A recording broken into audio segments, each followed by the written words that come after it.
What's up, everyone? Welcome back to Daily Revs. We got a treat for you guys today. 2025 Toyota GR Corolla. I absolutely adore this thing. This is one of those cars that you look for excuses to drive. A whole week I've had this thing. I've just been randomly making excuses to go places just to be able to get behind the wheel of this thing. This thing is absolutely fantastic. If you're not familiar with GR, GR is Toyota's performance racing arm. It stands for Gazoo Racing. Other cars under this brand include the GR86 and the GR Supra. There's also all show and no go trims for various models, like the upcoming 2026 Toyota RAV4 GR Sport. There should be other, I believe they said there's going to be other GR Sport branded products to follow, but the pinnacle of their know-how is in cars like this, the GR Corolla. Few specs: odd engine configuration, 1.3 liter 3-cylinder turbo. Now that engine is shared with the GR Yaris that we don't get in the US. Over here it makes a little more power, gets 300 horsepower, 295 pound-feet of torque. That gets routed to GR's all four-wheel drive system in the GR Corolla that they call GR4. You can see the decals here on each side of the GR Corolla, the lower fenders. New for 2025, when these cars initially debuted a couple years ago, the only transmission that came with them was a 6-speed manual transmission. New for 2025, Toyota kind of ruffled some feathers, gave it the option of an 8-speed, Toyota calls it Gazoo Racing Direct Automatic Transmission. It's an 8-speed unit. I think it's fine. A controversial opinion. I think it's fine. As someone whose manual driving days are over, both because of knee injuries, my knees are bad, and I live in Southern California. I don't be shifting in traffic all day. Sitting in bumper to bumper traffic shifting is not fun. I don't mind the automatic transmission in this thing. As you can see here, you see the automatic transmission. I think it works fine. Also, this might be another controversial opinion, it allows the GR Corolla to be bought by more buyers. It opens up the buying pool. Some people might not have wanted to be bothered with a manual transmission, and you know, they're in the market for something like this. Cars like the Honda Civic Type R, Acura Integra Type S, this that used to only offer just a manual transmission, could turn off some people. Offering an automatic gives it a more makes it more appealing to more buyers, gives it more of an excuse to stick around, you know, because it's manual only. You know, we've seen it all before. Sales numbers start to dwindle, automakers ultimately cancel it, says no one bought it. So if you're in the market for something like this, just do know you can get the option of an automatic transmission with this thing. Rides on 18-inch wheels. These are Michelin 235/40 ZR18 Michelin Pilot Sport Cup tires. Performance brakes on this thing. They stop pretty good from high speed, but this thing is an absolute hoot to drive. It handles like it's on rails. The downside, though, let me open the hood and show you guys the engine here.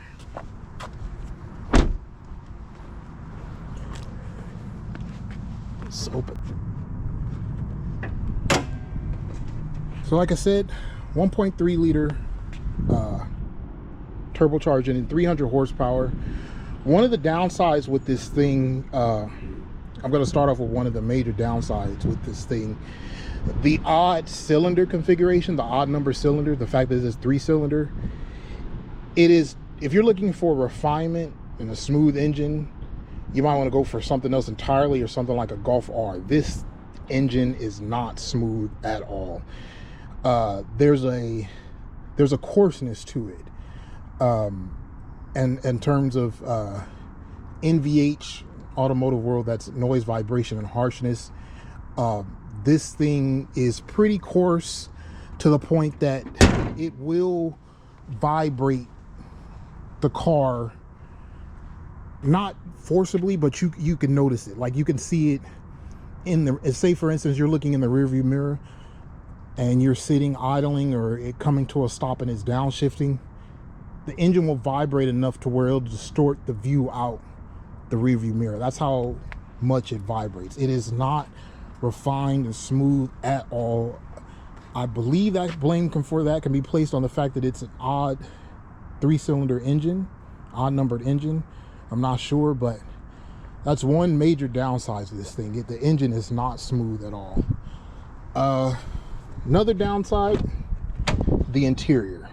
So getting into this thing, you're quickly reminded that this is a Corolla first and foremost, and it's very apparent in the interior. If you ignore the admittedly great looking GR sports seats with the Alcantara inserts, the red stitching on the wheel and gear shift and the doors, the GR badge, you think you are looking at you know, a Corolla LE or any Corolla. It's very Corolla in here. Now, in its defense, that's not something that's exclusive, you know, to the GR Corolla. For years, you know, when you love this type of car, there's a love-hate relationship you have with it, because the basis of these kinds of cars are economy cars. So you have to deal with drab interiors like this. The Lancer Evo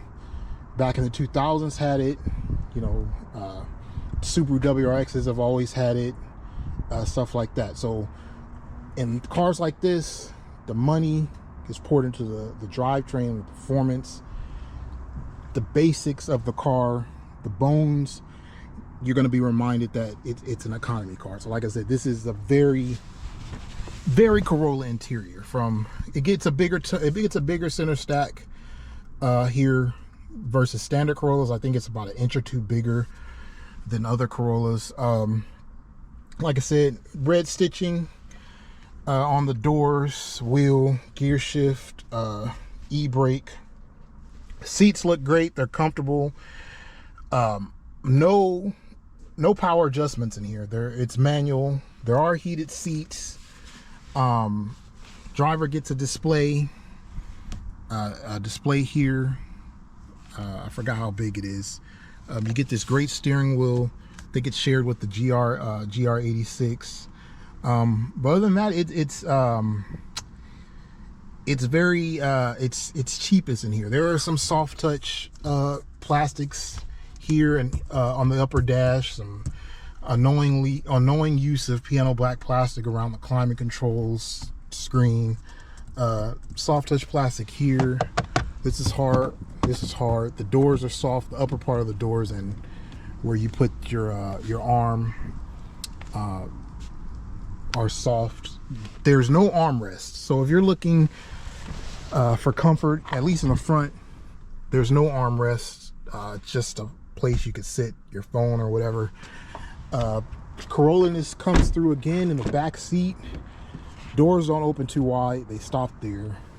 Cup holders in the doors. Surprisingly, there is an armrest back here, but it is tight. As you can see, I'm 6 feet tall. This seat is adjusted for my height, and literally no one can sit behind me. I'd have to move the seat forward about 5 inches or so for someone to get behind me. It is tight back there. Again, this is a Corolla. Cargo capacity is decent if you care about that kind of stuff in a car like this. This Corolla is equipped, since this is a press car, this Corolla is equipped with the, this is an option here, this strut tower, this brace back here. I think it's like $500, a $500 option. So while these seats do fold, if you get this, just know you can't put anything long back here unless you can get it through the openings of the bar. But other than that, cargo room is okay. There is some storage space on either side. Cars tend to not come with spare batteries and spare tires anymore. The battery's in the rear. I don't know if you guys saw that. The battery's there. But yeah, the cargo space is okay. But for let's get to the styling. This is another thing some people may love or hate. I think it looks absolutely fantastic. It's aggressive, very boy racer, it looks exactly like what you would expect it to be. For 2025, Toyota gave it a slight update to the front fascia, larger openings here for cooling at the bottom, as you can see, for the brakes and the radiator. These come standard, these heat hood extractors. It has like a wide body, if you want to call it that. There's like a wide body kit equipped on it. You can see it from the sides here. The fender bulges for cooling here, vents for cooling. This is the the trim I have here that I've been testing is the GR Corolla Premium. The main difference with this trim is this carbon fiber roof. This comes standard on the GR Corolla Premium. All the other trims of the Corolla, down to the base core trim, come with a body color roof, but the Premium gets this exclusive use of carbon fiber roof. Another downside to this thing, the price. With the updated transmission, Toyota updated pricing for the GR Corolla for 2025. As spec'd here, as you see it, this GR Corolla Premium is just under 50 grand. I believe it's about 48 or so. Dealer level, we're seeing you're gonna be paid close to that. I've been seeing them. It seems like the markups have cooled off on these things, so I've been seeing these things listed for about 47 for the Premium. This means that the GR Corolla is one of the most expensive sport compacts on the market now. Initially, when this thing debuted a couple years ago, it started just under 40 grand. It was like 38 or 39,000. Now these start, you could get it to a Corolla for just over 40. If you go with the 8-speed automatic transmission, they're about 42. That's for the base GR Corolla core. But like I said, that's a big ask for a Corolla. It's a performance Corolla, but now this thing plays in the realm of the Honda Civic Type R and the VW Golf R, which are the other two most expensive hot hatches in the segment. So that might turn some buyers off, because that, like I said, that's a big ask, especially when you start to get into like the little quality things. Like I mentioned, the Corolla-ness that shines through with this thing, that might be unacceptable to some. Personally, the better buy is the base GR Corolla core. It forgoes this carbon fiber roof and a few other amenities. I believe the standard seats in the core, they're the same design, buckets. You just don't get the leather, the half leather, half Alcantara. They're all cloth. They're just sport cloth seats. To me, that's the better buy for just over 42, because what it's really about is this all-wheel drive system and that 300 horsepower turbocharged engine. Another downside to the GR Corolla, the ride. It's harsh. Sitting in the back seat, I've had people in the back seat, passengers in the back seat. One time someone remarked that riding in the back of this thing felt like being on the back of a motorcycle. It hits hard. The blame can also be placed on these Michelin Pilot Sport Cup tires. Thin sidewalls, stiff, sporty suspension means that You are going to feel every road imperfection, every crack, everything. Avoid potholes like the plague.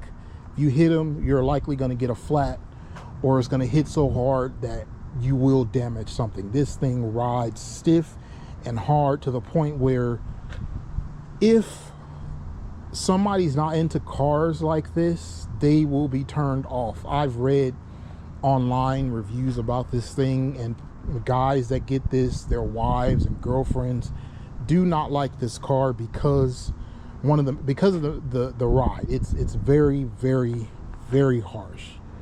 I don't mind it. I could put up with stuff like that, but even me, I'm just like, over some bumps, I'm like, damn, speed bumps will hit so hard. It can get tiring on some roads to the point where you might, like if you're on a bad freeway or something like that, you'll switch lanes, especially here in Southern California, where we have a lot of bad roads, especially inland, because we have a lot of trucking going to and from the ports. Roads are really bad, so something like this can get old real quick. But other than that, this thing is it's absolutely fantastic to drive. Handles like it's on rails. It's just the quintessential hot hatch. This is what Subaru used to make in the WRX. You can't get a WRX hatch anymore. If you don't know, the WRX is sedan only now. This is what the WRX used to be. 300 horsepower, or at least the STI.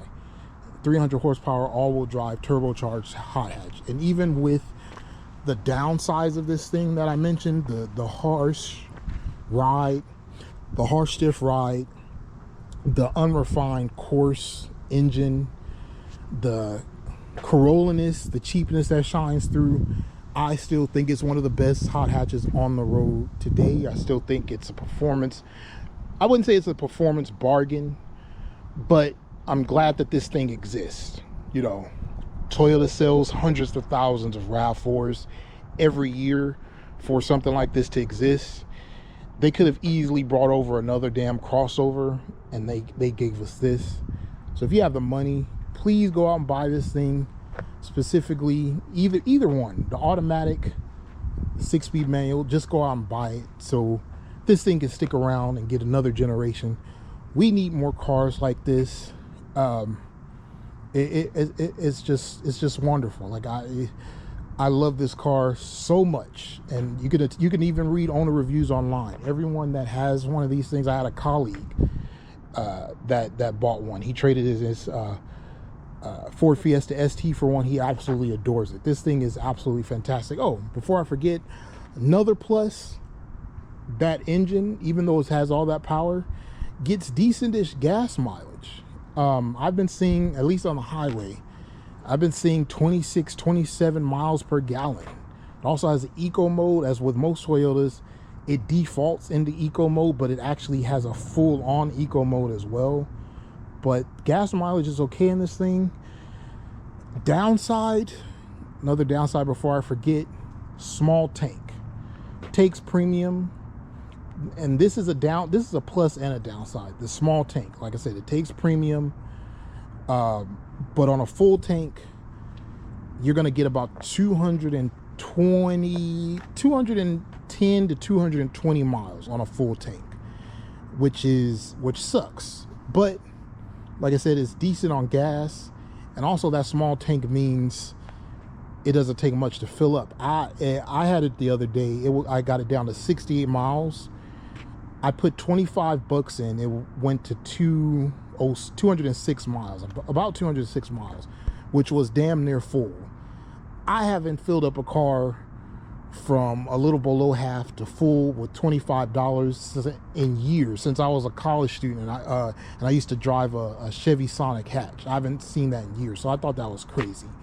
But like I said, if you're used to a big tank, you're not going to find it here. But again, in its defense, that's not something that's exclusive to the GR Corolla. The Hyundai Elantra, other cars in this class also have small tanks. That's one of the sacrifices you give you know, for the performance. But like I said, if you're in the market or you have the money, please go out and buy this thing so Toyota can keep it around. It is absolutely fantastic. It's a great car. I love it so much. Bravo Toyota. But that's it for the 2025 GR Corolla.